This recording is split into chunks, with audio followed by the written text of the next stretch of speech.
Біздің өміріміздегі көзқарасымызды қалыптастыратын қоғам бар, отбасы бар, ата-ана бар, жалпыла ұстаздар бар. Жалпылама әрбір адам өзі дүниеге келген уақытта белгілі бір тағдырменен келеді. Алла тағала өзі әр адамға мынандай жасты жасау, мынандай өмір сүресің деген программасы бар әр адам басында жазылған. Қазіргі тілмен айтқанда программа деп айтатын болса, сол программасы менен келеді негізі. Менің қазіргі байқап қорытынды шығарып отырмын солай. Тағдыры бұны жаңағы біздің немізде, дінімізде тағдыр дейді. Алланың тағдыры берілген. Яғни иманның шарттарының біреу осы тағдырға сену ғой. Алланың бір иманның шарттары алтау ғой, атап өтіп кетейік осы жерде. Алланың барлығына және бірлігіне сену, Алланың періштелеріне сену, Алланың кітаптарына сену, Алланың пайғамбарларына сену, және де жаңағы тағдырға сену, ақырет күніне сену, жаңағы тағдырға жақсылық пен жамандықтың Алладан тарапынан Алланың жаратуымен болатынына сену. Тағдыр демек тағдырға сену, Алланың жаратуыменен болатынына сену деген сөз, жақсылық жамандық Алланың жаратуымен болатынына сену деген сөз, демек өзінің Алланың программасы бар. Программа Алла тағала әр адамға программа берілген, жазылған тағдырына. Яғни тағдыры әр адамға тағдыры жазылған болса, жазылған демек сол программасы сол бар деген сөз. Әр адамда бір тағдырлық программа бар. Сол программа арқылы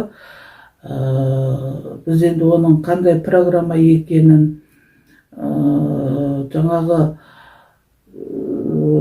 Алламен сөйлесіп, мынандай адамда мынандай тағдырды өзгерте аламыз ба, мынандай қылып программасын қайтап өзгертіп, кодтап, паролдап шығарамыз ба деп ойланып, толғанып та көргенбіз. Одан нәтиже жоқ екен. Адамның тағдырын Алла тағала о баста мынау ана құрсағына туылмастан бұрын рух деңгейінде тұрған кезде тағдырды жазады.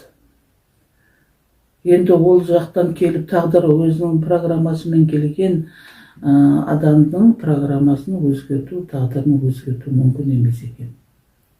Тек қана айырым жағдайларда жаңағы көп дұға ету арқылы қиындық болып жатқан кезде тағдырдағы кейбір жаңағы файлдарды, мысалы компьютердегі файлдарды, артық файлдарды өшіріп тастауға болады ғой. Не қысқартуға болады. Сол сияқты бір кішкене бір өзгерістерді дұғалардың күшіменен бір зиянды нәрселерді өшіруге болады. Тағдырда тұрған, тағдырыңа жазылып жатырған, келіп жатырған бір сыртқы өзіңнің тағдырыңнан тысқары сыртқы адамдардың жіберіп жатырған программаларын, жаңағы дуа сиқырларын, зиянды энергияларын өшіруге болады. Жоқ қылуға болады дұғаның күшіменен. Жалпылама жаңағы біз бұл тақырыптарда өзіміздің арнаулы чатта өтетін сабақтарымызды кең ауқымды түрде қарастырамыз. Сол үшін сабақтарға қатынасуларыңызға болады. Кең ауқымды ілім-білім керек болса, кеңірек түсінгілеріңіз келетін болса. Ал біздің осы жаратылудағы негізгі мақсатымыз не екен сонда? Біз ойланамыз әрі бері. Жаратылудағы мақсатымыз бар ма, өзі жоқ па? Әрбір саналы адам ойланады ғой. Жаратылудағы негізгі мақсатымыз Алланы білу және Алланы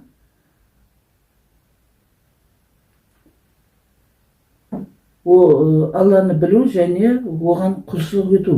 Дініміздің айтуы бойынша, дініміздің діни көзқарасында солай айтылады.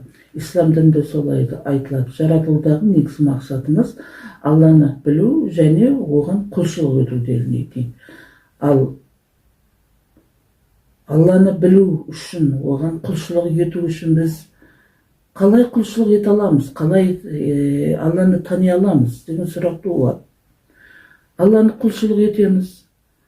Қалай құлшылық етеміз? Біз отырамыз қазір осылай. Аллаға құлшылық етеміз деп ойланамыз. Қалай құлшылық етуге болады? Алланы қалай тани аламыз деп ойланамыз, толғанамыз. Бірден ой келмеуі мүмкін, да? Не істейтініміз туралы. Ал енді пайғамбарымыз Мұхаммед Мұстафа саллаллаху ассаламға ілім келді ғой, илахи ілім. Жоғарғы әлемнен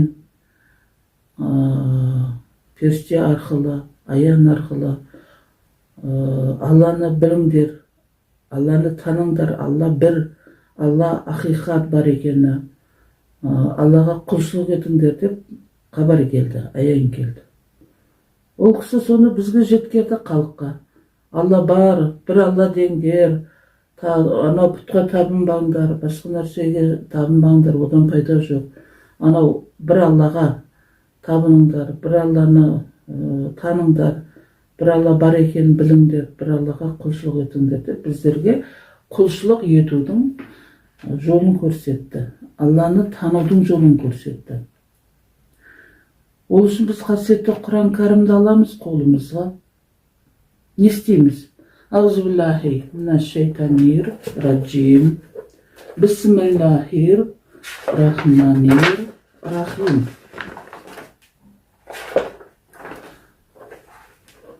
Альхамдулиллахи раббил галамин. Ар-рахманир рахим. Малики йомиддин. Ияка набуду. وإياك نستعين اهدنا الصراط المستقيم صراط الذين أنعمت عليهم غير المغضوب عليهم ولا الضالين. Фатиха сүресін оқимыз. Осы жерде айтып тұр барлық Аллаға қалай біз танимыз, Аллаға қалай құлшылық етеміз, Алланың бар екені, бір екені, Алланың ақиқат екені, Аллада жаңағы Алланы тануға болатыны барлығы осы Фатиха сүресінде жалпылама осы бір Фатиха сүресінің, Беташар сүресінің осы оқу арқылы, Фатиха сүресінің оқу арқылы біз Алланың бір екендігін, Аллаға құлшылық ету керектігін, Аллаға құлшылық ету арқылы біз өзімізді тани алатынымызды, өзімізді жын шайтаннан қорғай алатынымызды, өзімізді өмірімізді, мақсатымызды анықтай алатынымызды, Алла тағаланы бар екендігін, Алла бір Алла екендігін түсінуіміз керек. Түсіне аламыз. Фатиха сүресін оқу арқылы. Жалпылама әрбір сүреде, әрбір аятта астарлы ақиқат жатыр. Пайғамбарымыз саллаллаху ассаламның ілімі, сүннеттері, хадистерін, қайсы хадистерін алып қарасаң да терең мағына, терең илахи, күш илахи ілім білім жатырғаны ақиқат. Мен осы 1990 жылдан бастап қасиетті Құран кәрімді қолыма ұстап, осы ілімді үйреніп, зерделеп, осы тақырыпта көптеген мақалалар жазып, ғылыми жұмыстар жазып, диссертация қорғаған жанмын. Сондықтан да мен бұл тақырыптарды кең ауқымда айтып отыра беремін. Таң атқанша ол менде таусылмайды. Ал жалпылама мен қазір жалпы ортақ баршаға түсінікті қоғамға барлық әртүрлі жастағы, әртүрлі саладағы мұсылман қауымға түсінікті түрде, ұғымды түрде барынша сөйлеп отырмын. Біз өйткені көп адамдар хабарласады, түсіне бермейміз кітапты оқығанда, уағыздарды түсіне бермейміз, бір қарапайым түрде түсіндіріп берсеңіз, түсіндіруге болса деп хабарласатын адамдар болады. Мінекей, ең қарапайым тілде қазір мен барынша ең қарапайым тілде түсіндіріп отырмын. Алланың заңдарының ең бастысы өзіңді өзің дамыту, өзіңді өзің тану, өзіңді өзің жетілдіру заңы болады.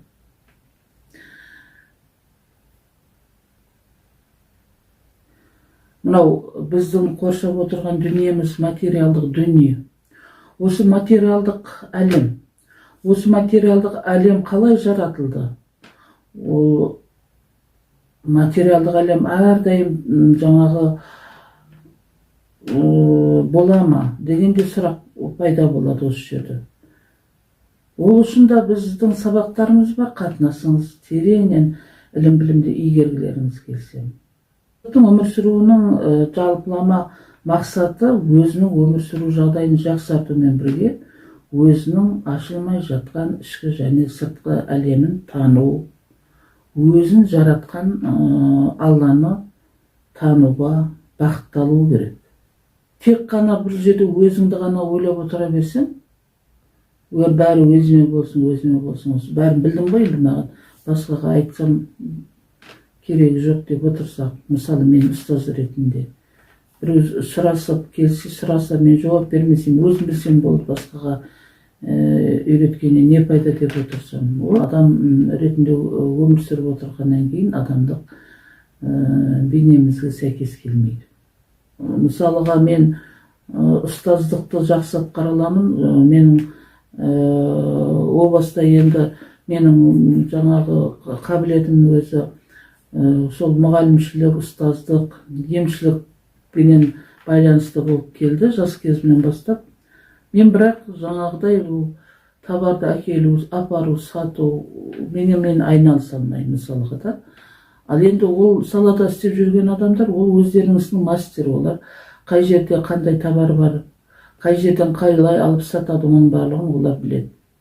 Ал мен де өзімнің кәсібімді, өзімнің осы сабақтарымды тәжірибеме, өзімнің ілім-біліміме негізделе отырып, мен де қай сабақты қалай өту керек, кімге өту керек, ол адамның қандай қабілеті бар, қасиеті бар, ол адамдың таланты қанша мөлшерде, ол адамға қайсы саланы игерген дұрыс, ол адамның кемшілігі жаңағы ілім-білім жолында жүрген уақытта үйрене алмай жүруінің себебі неде, қай жерден қателік жіберіп жатыр, қалай ол өзінің жаңағы мамандығын жетілдіре алады, қалай жол тауып кете алады. Мен бұл жағынан кәсіби ұстаз ретінде бағыт-бағдар бере аламын. Консультацияға жазылып хабарласса. Әрбіріміздің атқарып отырған кәсібіміз бар, әрбіріміздің жаңағы мамандығымыз бар, әрбіріміз өзімізге өмір сүру үшін нанымызды тауып жеп отырмыз. Әрине бұл жердегі мақсат, бұл жерде баста айту керек, сол кәсібіңді адал жолменен, адал кәсіппенен, адал кәсіп жасап наныңды тауып жүру керек. Біздің дінімізде осыны айтады. Адал ас іш, адал жүр, адал тұр, адал кәсіп ет, сонда сенің ісіңе береке береді, өміріңе береке береді дейді. Біздің өзіміздің тану ұшында, ішкі және сыртқы әлемімізді тану ұшында бізге рухани білім керек. Біздің мысалы өміріміз, ішкі әлеміміз неден тұрады, тәніміз неден тұрады? Бұны врачтар жақсы біледі, адам анатомиясын олар 7 жыл оқып үйренеді. Ал енді адам жаны деген бар. Бұны психологтар дұрыс, бір психологтардың өзі басқаша түсіндіреді. Жан дегенді, жан психология бойынша енді жан тану, жанды тану үшін да діни білім керек бір жағынан, екінші жақтан адамның психологиясын жақсы білген болу керек, білу керек. Үшінші жақтан бұл жерде адамның анатомиясын да білу керек, төртінші жақтан энергетика заңдылығын да білу керек. Ал енді рухты тану үшін,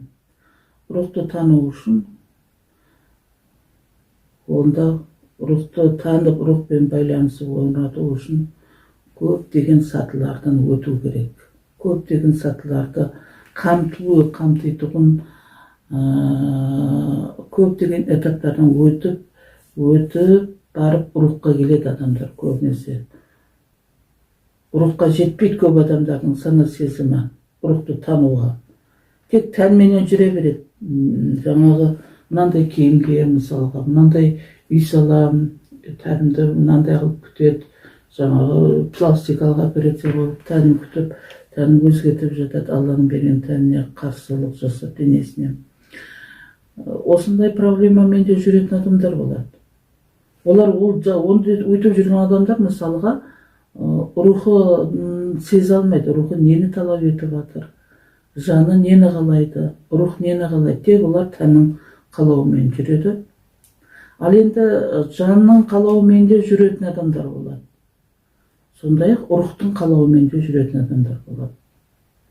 Бұл жерде тәнді, жанды, рухты тану керек. Оның үшін тәнменен, жанменен, рухпенен тепе-теңдік қалыпта байланыс орнатып, өмір сүргенде барып, өміріңе береке кіреді.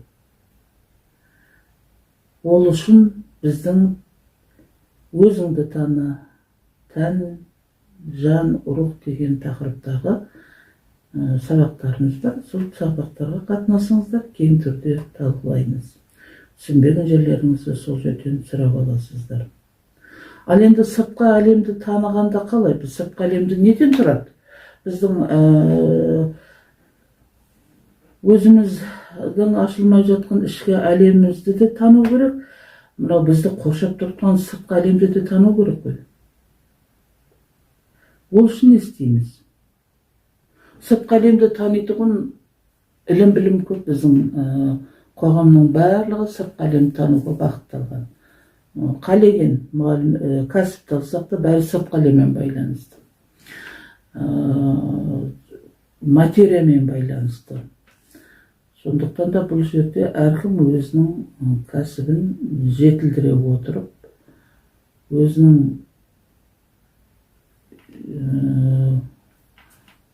сана сезімін жетілдіре отырып, өзінің қоршаған ортасын тану керек, өзінің әлемін сыртқы екі көзбенен оны көре алады, сыртқы әлемді. Мінекей, не тұр қазір? Мына жерде кітап тұр, компьютер тұр, барлығы тұр. Міне менің сыртқы әлемім қазір осы тұрғанымда.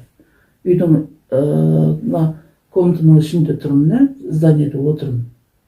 Ал енді сыртқа шықсам не тұрады?